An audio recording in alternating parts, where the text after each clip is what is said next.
अस्सलामुअलैकुम स्टूडेंट्स, कैसे हैं आप सब। आई होप सो कि आप सब ठीक होंगे। आज की इस वीडियो के अंदर हम लोग ओपन यूनिवर्सिटी का एक सब्जेक्ट 9381 एक्सपोजिटरी राइटिंग डिस्कस करने जा रहे हैं। इससे पहले हमने जो वीडियो बनाई है वो 9382 फंक्शनल इंग्लिश के ऊपर बनाई है, जिसका लिंक आपको डिस्क्रिप्शन में मिल जाएगा। उसको हमने डिटेल्ड में डिस्कस किया है, बुक से लेके पास्ट पेपर से लेकर के इंपॉर्टेंट क्वेश्चन, सारी चीजें हमने डिस्कस की हैं। इस सब्जेक्ट को भी हम लोग डिस्कस कर लेंगे, इसकी भी थोड़ी सी हिस्ट्री के बारे में बात करेंगे, और इसके अलावा हमने दीगर सब्जेक्ट भी इस चैनल के ऊपर रिकॉर्ड किए हुए हैं, जो कि आपको इस चैनल के ऊपर तमाम सब्जेक्ट की अलग अलग प्लेलिस्टें मिल जाएंगी। अगर आप किसी भी सब्जेक्ट की तैयारी करना चाहते हैं तो आप प्रॉपर प्लेलिस्ट पाएंगे, सो आप उस प्लेलिस्ट से आप अपने कंप्लीट सब्जेक्ट की तैयारी कर सकते हो। इसके अलावा अगर आप हमारा व्हाट्सएप ग्रुप ज्वाइन करना चाहते हैं तो उसका भी लिंक आपको पिन कमेंट में मिल जाएगा, वो भी आप ज्वाइन कर सकते हैं, ताकि आपको डेली बेसिस पे ओपन यूनिवर्सिटी की इंफॉर्मेशन प्लस अगर आपको कोई मटेरियल चाहिए आपके कोर्स से रिलेटेड, आपके सब्जेक्ट से रिलेटेड, वो भी आपको प्रोवाइड कर दिया जाए। सो स्टार्ट करते हैं हम लोग अपनी वीडियो 9381 की पोइट्री राइटिंग। सबसे पहले हम लोग यूनिट्स की बात कर लेंगे, और बुक का थोड़ा सा अगर मैं आपको बैकग्राउंड देना चाहूं तो 9381 की जो एक्सपोजिटरी राइटिंग सब्जेक्ट है उसकी दो बुक्स चलती हैं। एक ये बुक जो बुक आपको हर ग्रुप में मिलती है, और एक ये बुक जो आपको ओपन यूनिवर्सिटी की वेबसाइट से ऑफिशियली मिलती है। जब दोनों बुकों को मैंने एनालाइज किया तो एनालाइज करने के बाद मुझे ये पता चला दोनों बुकें सेम हैं, दोनों बुकों का कंटेंट भी सेम है। बस फर्क ये है, एक बुक के अंदर यूनिट ओपन करके लिखी हुई है, एक बुक के अंदर यूनिट सिर्फ यूनिट के नाम से लिखी हुई है। That's it, that's all. तो अगर आप ये बुक यूज करना चाहें या ये बुक यूज करना चाहें, आपके लिए जो आपको पसंद हो वो यूज करो, लेकिन चूंकि ये ऑफिशियल वेबसाइट में से डाउनलोड की हुई बुक है तो आप ये भी कंसिडर कर सकते हो। मैं इसी बुक को ही कंसिडर लेकर के चल रहा हूं। अच्छा जी, 9381 जो सब्जेक्ट है उसके बारे में अगर पहले नंबर में आपको बताना चाहूं तो वो ये है कि जैसे फर्दर सब्जेक्ट जो होते हैं वो कंबाइन कोडों के साथ आते हैं, ये कोड कंबाइन कोडों के साथ नहीं आता। 9381 का जो कोड है वो किसी भी कोड के साथ कंबाइन नहीं होता। 9381 कोड का जो नाम है वो किसी भी कोड के नाम के साथ मैच होके नहीं आता। दोनों कोड अलग हैं। मतलब कि अगर 9381 के साथ कोई और कोड मैच हो रहा होगा तो वो अलग होगा उससे, वो 9381 का नहीं होगा कभी नहीं। इसी तरीके से 9382 जो है उसके ऑल्टरनेटिव पे आप काफी कोड या फिर काफी सब्जेक्ट भी लेकर के चल सकते हैं, जो पिछली वीडियो के अंदर मैं बता चुका हूं। अच्छा जी, अब बुक को हम लोग यूनिट में पढ़ देता हूं, एक एक करके थोड़ी सी एक्सप्लेन भी कर दूंगा। यूनिट नंबर 1 जो आपकी है वो आपकी है इंट्रोडक्शन की। यूनिट नंबर 2 जो आपकी है वो राइटिंग प्रोसेस की है। यूनिट नंबर 3 जो आपकी है वो एसे स्ट्रक्चर की है। एसे स्ट्रक्चर भी बता देता हूँ। यूनिट नंबर 4 जो आपकी है वो है नैरेटिव टेक्निक्स की। यूनिट नंबर 5 जो है वो है टाइप ऑफ एक्सपोजिटरी राइटिंग की। यूनिट नंबर 6 जो है वो है ऑडियंस एंड पर्पसेस की। और यूनिट नंबर 7 जो है वो आपकी है रिपोर्ट्स एंड आर्टिकल्स की। यूनिट नंबर जो 8 है वो आपकी है क्रिटिकल रीडिंग की। और यूनिट नंबर 9 जो है जो आपकी है एथिकल कंसिडरेशन की। ठीक हो गया, ये आपकी 9 यूनिटें हैं। आई होप सो मैंने यहाँ कहीं पर लिख दी होंगी, और आई होप सो कि आपने राइट डाउन भी कर ली होंगी। यूनिट नंबर 1, 2, 3 थोड़ा थोड़ा ब्रीफ कर देता हूं ताकि आपको समझ आती रहे। यूनिट नंबर 1 जो है वो आपकी बात किसकी कर रही है, एक्सपोजिटरी राइटिंग क्या होती है, इसका पर्पस क्या होता है, इसके कैरेक्टरिस्टिक्स क्या होते हैं, एक्सपोजिटरी राइटिंग के पैराग्राफ्स क्या होते हैं। एक्सपोजिटरी राइटिंग वो राइटिंग होती है जो किसी भी टॉपिक को एक्सप्लेन करती है या फिर फैक्ट और इंफॉर्मेशन के साथ बिना पर्सनल ओपिनियन के, that is called expository writing. Characteristics की अगर मैं बात कर लूं तो थोड़ा सा वो ब्रीफ कर लेता हूं। एक्सपोजिटरी राइटिंग हमेशा क्लियर होती है, ओपिनियन वाइज नहीं चलती है। क्लियर ये फैक्ट है, यही फिगर है। इसी तरीके से लॉजिक के साथ चलती है। ये लॉजिक के 2 और 2 4 लॉजिक के हिसाब से ठीक है, लॉजिक के हिसाब से 2 और 3 4 ठीक नहीं है, लॉजिक के हिसाब से 2 और 3 5 ठीक है। इसी तरीके से इंफॉर्मेटिव होती है, इसी तरीके से आपके सब्जेक्टिव होती है, और इसी तरीके से आपके फॉर्मल स्टाइल के ऊपर होती है। इनफॉर्मल स्टाइल नहीं होता, प्रॉपर फॉर्मल स्टाइल आपका ले रही होती है, पढ़ा रही होती है, लिखी जाती है। इसी तरीके से अगर हम लोग बात कर लें अपने यूनिट नंबर 1 के प्रॉपर एज अ समरी की, या फिर मैं आपको पूरी यूनिट अगर एक वर्ड के अंदर समझाना चाहूँ तो वो ये है, यूनिट नंबर 1 की मतलब यूनिट नंबर 1 की जो समरी है वो ये है कि एक्सप्लोरेटरी राइटिंग का मतलब होता है कि किसी भी टॉपिक या फिर टॉपिक को एक्सप्लेन करना फैक्ट्स और इंफॉर्मेशन के साथ। इस राइटिंग में पर्सनल ओपिनियन नहीं होता बल्कि ऑब्जेक्टिव और इंफॉर्मेटिव स्टाइल होता है। इसके मेन कैरेक्टर जो स्टिक्स होते हैं वो क्लियर होते हैं, लॉजिकल होते हैं, इंफॉर्मेटिव राइटिंग के ऊपर काम करते हैं। और एक्सप्लोरेटरी राइटिंग एकेडमिक राइटिंग की सबसे इंपॉर्टेंट टाइप है। एकेडमिक राइटिंग का चैप्टर नंबर 1 आपको 9407 की बुक में से मिल जाएगा अगर आप देखना चाहो एकेडमिक राइटिंग क्या होती है। ठीक हो गया। यूनिट नंबर 2 के ऊपर आ जाओ। अगेन ये बुक एक्सप्लेन करवाने से कोई फर्क नहीं पड़ता, सिर्फ मेरा गला सूख रहा है, ये बुक से कोई आपको फर्क नहीं पड़ेगा। लेकिन चूंकि बुक की डिमांड थी इसलिए बता रहा हूं। एंड में थोड़ा सा पेपर का ब्रीफ दे दूंगा क्योंकि मेन मुद्दा ये है कि पेपर किस टाइप का आएगा, वो मेन चीज है बताने वाली आपको। बट बुक की चूंकि बच्चे बोलते हैं उसको भी एक्सप्लेन करो, उसको भी एक्सप्लेन करो, तो इसलिए एक्सप्लेन करवा रहा हूँ, वरना वीडियो 4 से 5 मिनट की बननी थी ये। यूनिट नंबर 2 के ऊपर आ जाओ। यूनिट नंबर 2 है आपकी राइटिंग प्रोसेस की, यानी कि इसका राइटिंग प्रोसेस क्या होता है। यूनिट नंबर 2 में free writing, brain storming, outlining, organisational patterns, chronological orders, order of importance के बारे में बात कर रही है। यानी कि राइटिंग प्रोसेस के steps, pre writing, drafting, revising, editing, proof reading. ठीक हो गया। यानी कि आउटलाइनिंग का मतलब होता है कि आइडियाज को ऑर्गेनाइज करना before writing. Moral of the story आपको बता देता हूं, यूनिट नंबर 2 में आइडिया राइटिंग प्रोसेस है। ठीक हो गया। राइटिंग एक स्टेप बाय स्टेप प्रोसेस को फॉलो करती है जिसमें पहले आइडियाज सोचा जाता है, फिर उसको ऑर्गेनाइज यानी कि उसका एक ड्राफ्ट बनाया जाता है, ड्राफ्ट बनाने के बाद उसको रिवाइज किया जाता है, रिवाइज के बाद एडिट के लिए लिया जाता है, फिर आउटलाइनिंग और ऑर्गेनाइजेशन राइटिंग को क्लियर और लॉजिकल बनाती है ताकि अच्छी राइटिंग हमेशा प्रॉपर राइटिंग प्रोसेस फॉलो करती रहे।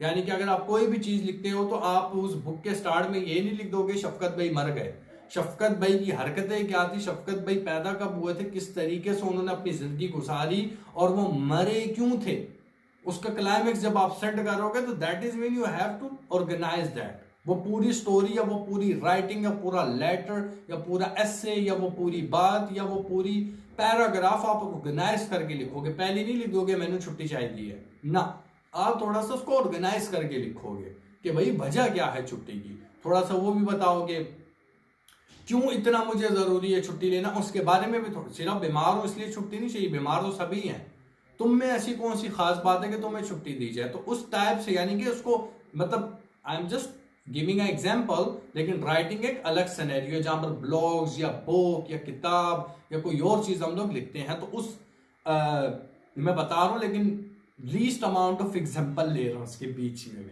सो ऑर्गेनाइज करके प्रॉपर लिखना पड़ता है। यूनिट नंबर 3 जो आपकी है वो एसे स्ट्रक्चर की बात कर रही है। एक बात बखूबी याद रखना, एक्सप्लोरेटरी राइटिंग के बीच में एसे भर भर के आते हैं। रशिया यूक्रेन वॉर का आ सकता है, इसराइल एंड अमेरिकन वॉर का आ सकता, Israel American and Irani war का आ सकता है, ऑयल के ऊपर आपका एसे आ सकता है, आपका ओपिनियन पोस्ट एसे भर भर के देता है राइटिंग के अंदर। और एसे भी प्रॉपर लिखने पड़ते हैं, ऐसे नहीं कि कोई भी कहानी चेप दो। They, them, it, is, us, our, we और इस टाइप के वर्ड्स प्रॉपर यूज करने पड़ते हैं जिसको एकेडमिक राइटिंग हम लोग बोलते हैं। ये वर्ड यूज करने पड़ते हैं आपको प्रॉपरली। ऐसे नहीं है इज द वेज और when we could, we should, we can, could and when we out of, ये नहीं लिखना होता। प्रॉपर वर्डिंग तकरीबन 16 वर्ड्स होते हैं, उनके हिसाब से उसको लिखना होता है। अच्छा भाई, यूनिट नंबर 3 अगेन एसे स्ट्रक्चर के बारे में बात करते हैं। यहाँ पर पैराग्राफ स्ट्रक्चर के बारे में बता रही है, एसे स्ट्रक्चर के बारे में बता रही है, इंट्रोडक्शन के बारे में बता रही है, बॉडी पैराग्राफ के बारे में बता रही है, कंक्लूजन के बारे में बता रही है और PEEL मेथड के बारे में बता रही है। एसे का स्ट्रक्चर क्या होता है, सबसे पहले आप इंट्रोडक्शन देते हो एसे के बीच में कि एसे किसके बारे में लिखा जा रहा है, फिर आप बॉडी पैराग्राफ लिखते हो, उसकी जो मेन कहानी होती है और एंड में आप उसकी कंक्लूजन दे देते हो कि मैं एक अच्छा बच्चा हूं और मैं स्कूल जाता हूं। ये होता है एसे राइटिंग। एसे का स्ट्रक्चर। इसी तरीके से PEEL मेथड क्या होता है? PEL होता है point, evidence, explanation and link होता है। लाइक यूनिट नंबर 3 के अंदर एसे स्ट्रक्चर पढ़ाई गई है। हर एसे के 3 पार्ट्स होते हैं, introduction, body and conclusion.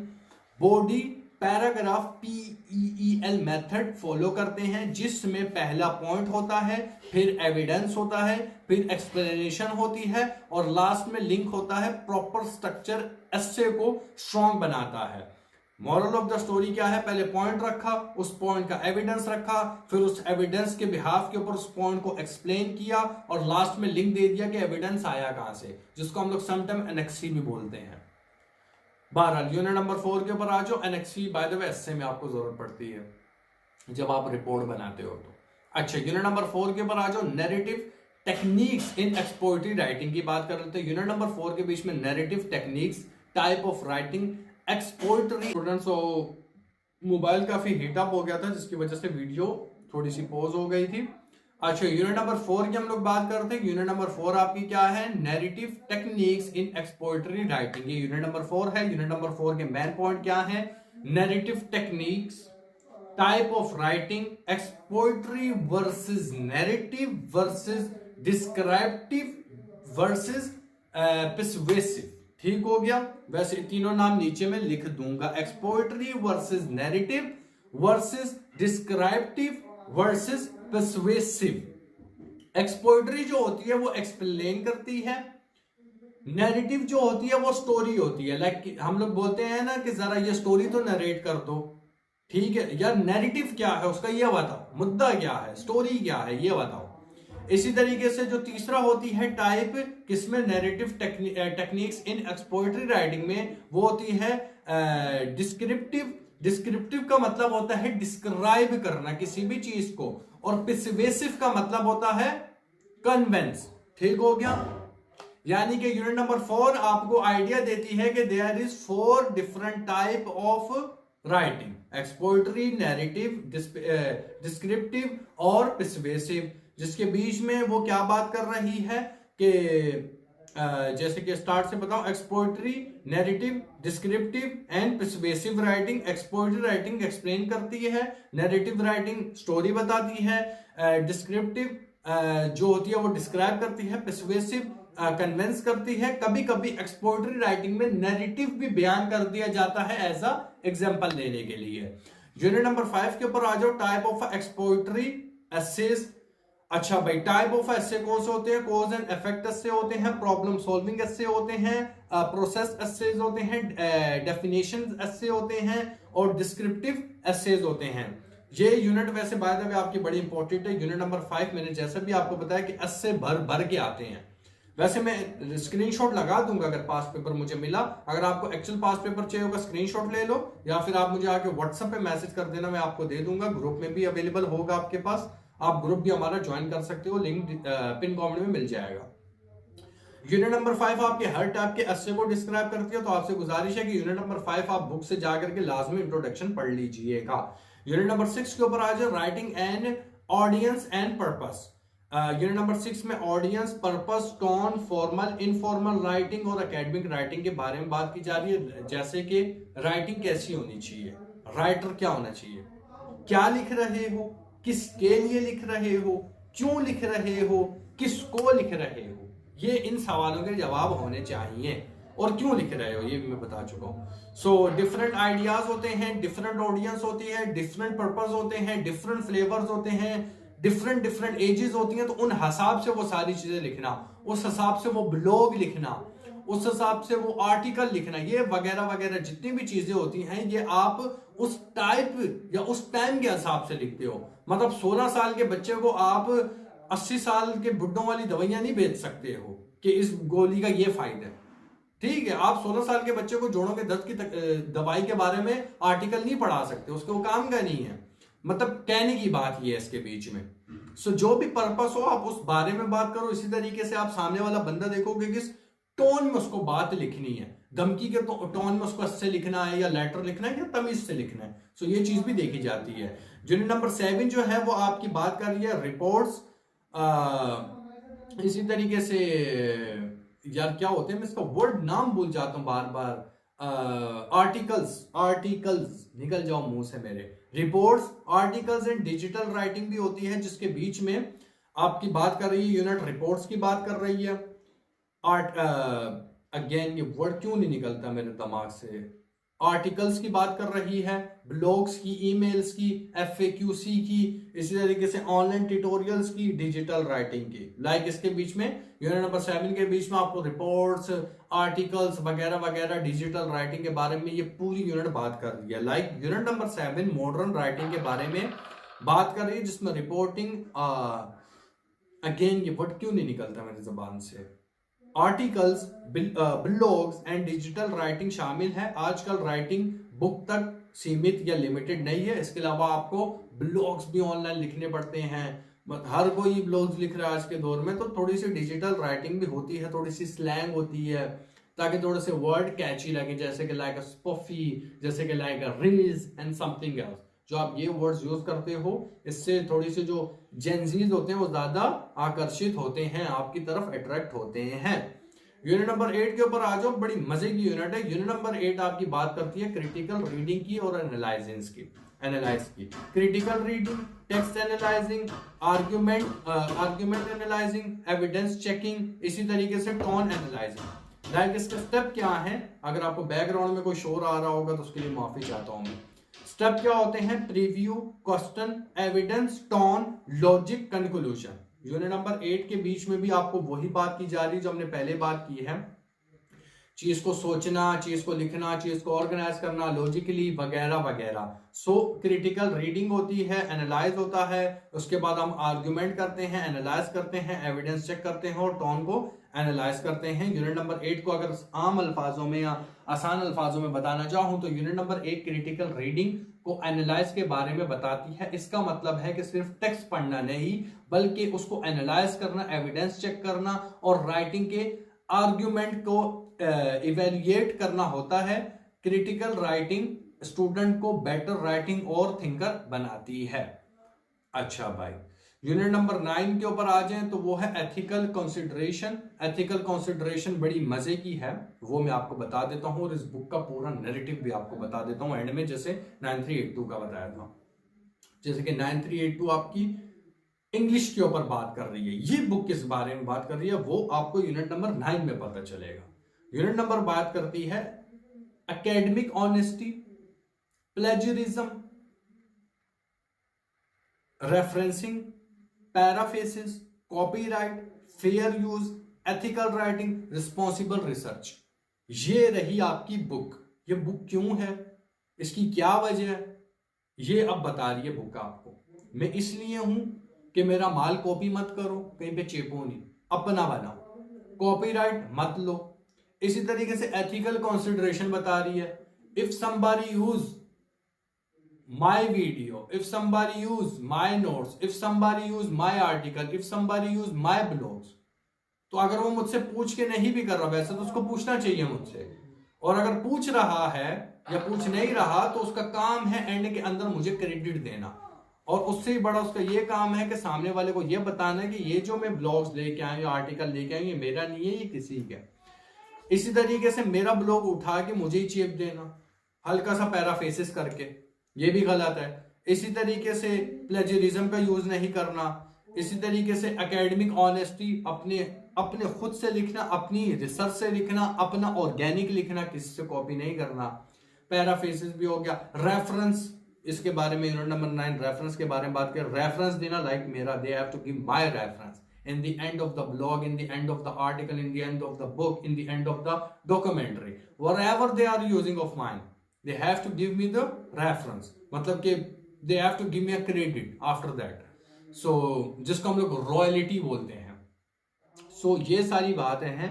Unit number 9 भी आपकी हो गई है, और ये जो आपकी बुक है इसका आखिरी आपको बता देता हूँ, यूनिट 9381 की जो बुक है। अच्छा, मुझे पता नहीं है मेरी वीडियो बंद हो गई है कि नहीं हुई है, पहले भी पूरी वीडियो रिकॉर्ड कर चुका था, एंड में पता चला वीडियो बीच में से पॉज थी बिकॉज ऑफ ये हीट अप हो रहा है कैमरा बार बार। सो बात इसके बीच में ये है कि आपकी बुक कंप्लीट हो गई 9381 की, बाकी बुक के रिकॉर्ड हैं। इसके अलावा आप हमारा व्हाट्सएप ग्रुप ज्वाइन कर सकते हैं। आई होप सो ये बुक मैंने कंप्लीट आपको करवा दी है, कोई भी पॉइंट इसके बीच में मिसिंग नहीं है। आपसे गुजारिश है, आपने बुक के भी स्क्रीनशॉट देख लिए होंगे। पास पेपर अगर आपको उसका 1 या 2 ही पास पेपर अवेलेबल होंगे, अगर आपको चाहिए होंगे तो वो भी आपको मिल जाएंगे। मैं अभी एक सेकंड मोबाइल में देख लेता हूँ, मोबाइल फोन के अंदर अगर इसका मेरे पास अगर इसका पास पेपर पड़ा हुआ तो मैं आपको दिखा देता हूं कि जो मैंने पढ़ाया है क्या पास पेपर वैसा ही है कि नहीं है। मैं स्क्रीन रिकॉर्डिंग ऑन करता हूं और आपको यहां से स्क्रीन रिकॉर्डिंग भी दिखा देता हूं। ये देखो, ये जैसे एक पास पेपर है 9381 का स्प्रिंग 2025 का, लाइक अभी आपका ऑटम 2025 का पेपर होगा। इससे पहले 9381 का मुश्किल ही आपको कुछ मिले, लेकिन अगर मिल गया तो व्हाट्सएप में आपको प्रोवाइड कर दिया जाएगा। अब ये देखो, यहाँ पर क्वेश्चन नंबर 7 भी ऐसे है, क्वेश्चन नंबर 6 भी ऐसे ही है। Question number right a short explanatory note, ये भी नोट है। क्वेश्चन नंबर 4 भी अच्छा। ये क्वेश्चन नंबर 3 भी PEEL के ऊपर बात कर रहा है, जो मेथड मैं आपको बता चुका हूँ। इसी तरीके से describe the writing process the role of production, academic writing की बात कर रहा है क्वेश्चन नंबर 2 के अंदर भी। और क्वेश्चन नंबर 1 के अंदर वो आपसे ज़ाहिर सी बात है बेसिक सवाल पूछ रहा है कि भाई मुझे बताओ कि भाई डिफाइन करो कि एक्सपोजिटरी राइटिंग है क्या चीज। वो जो हर सवाल का एक ही, वो हर सब्जेक्ट का एक ही फंड है। Describe me what is sociology, describe me what is quantitative reasoning, describe me what is Pakistani linguistic, so जो भी है। सो अगेन ये मैंने आपको बताया था, पूरा पेपर राइटर्स के एसेस के बारे में बात करता है, पैराग्राफ के बारे में बात करता है, आपकी राइटिंग स्किल के ऊपर बात करता है, आपका अपने लिखे हुए के ऊपर बात करता है, और वगैरह वगैरह इन चीजों के ऊपर बात करता है। इसके बीच में टेंसेस वगैरह नहीं आते 9382, 9407, 5404 या 1423 की तरह। इसके बीच में अलग है writing, total writing techniques APA words, MLA words, PEEL, और इसके बारे में ही आपसे पूछता है और इसी के बारे में ही आपसे बात करता है। आई होप सो मैंने बुक कंप्लीट करवा दी है। कोई पॉइंट मिसिंग या फिर कोई चीज मिसिंग तो आप मुझे कमेंट में बता सकते हो। बाकी see you in next video, take care of yourself and अल्लाह हाफिज।